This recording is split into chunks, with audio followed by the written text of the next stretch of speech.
Hi, and welcome to the second part of how to become the best version of yourself. In these 3 videos that are coming up, I'm going to concentrate on accepting ourselves and our inner child. But the exciting part of these is we're actually going to start doing things. We're going to do the how, not just the what and the why, but we're going to do the how. And this how is called Havening techniques. And I'll tell you a little bit about it, and then I'm going to show you how to do it. However, if you want to see the #1 self-havening video on YouTube, which is mine, I'm happy to say, we will provide a link so you can have a look at that. And that focuses on event havening, and that is all explained on that video. Today, we're going to focus on affirmational havening. But what is havening? Havening is one of the 3 ways that we intervene to heal people.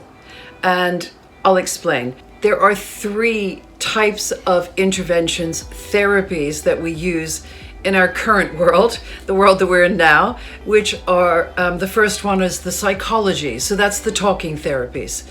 And that will be things like psychotherapy, CBT.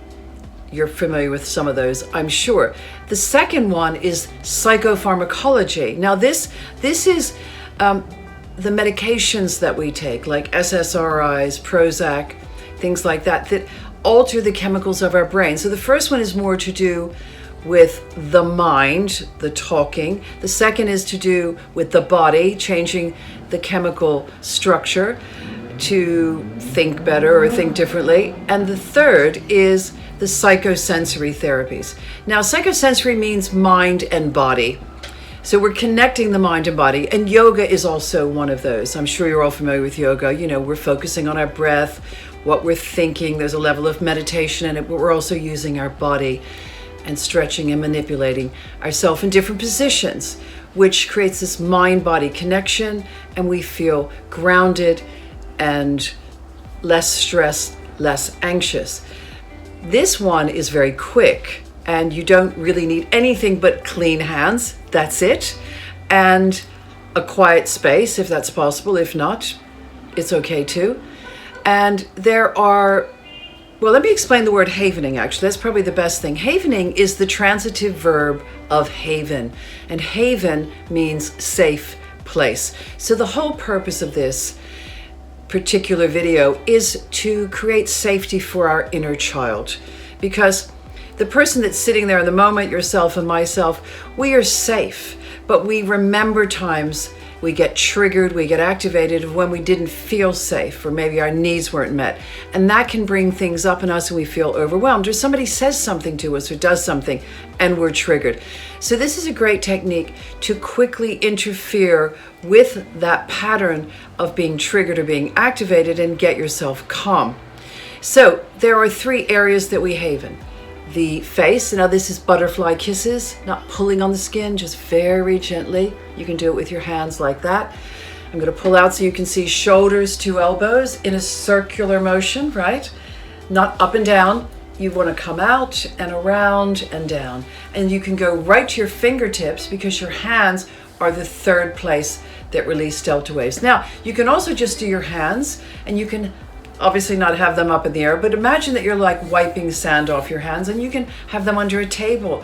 So maybe you're feeling stressed or anxious with someone else and you don't want them to know. So you can have your hands under the table, just sort of wiping your hands gently, and they won't really know. And if they ask you, just say, "Oh, I didn't realize I was doing that." So I want to make this the most empowering technique for you. And I'm going to add an affirmation to it. And because we talk about safety, the perfect one is safe. I am safe. So I'm going to run it through 4 filters. And the reason we do this is because if you just say, I am safe, I am safe, I am safe, you might not feel safe. So it's not authentic, it's not believable. So we're going to gradually move into that. So the first filter is what if. What if I could feel safe? What if I could feel safe? What if I could feel safe? You do this for as long as it takes, until you feel that it is believable to you. That could take, that could be just one day, not doing it the whole day, but just one day you're doing it for a few minutes and you still don't feel like you want to move on to the next one. So you do the next one the following day. So I don't want to confuse you too much, but this is what it would look like. So what if I could feel safe? What if I could feel safe? Let's say you begin to feel that's believable. So you move on to the next one. I can choose to feel safe. I can choose to feel safe. I can choose to feel safe. You do that for a while, see how you feel. Is it believable? You move on to the next one. I choose to feel safe. I choose to feel safe. I choose to feel safe. Well, that feels good. So I think I'm going to move on to I am. I am safe. I am safe. I am safe. I am safe. So very quickly, I'm going to run that again. What if I can feel safe? What if I can feel safe? What if I can feel safe? I can choose to feel safe. I can choose to feel safe. I can choose to feel safe. I choose to feel safe. I choose to feel safe. I choose to feel safe. I am safe. I am safe. I am safe. I am safe. Super simple, super easy. Please give it a go. Remember to look for the link. I've got many other YouTube videos about self-havening. And thank you for inviting me on this journey with you today, and stay safe.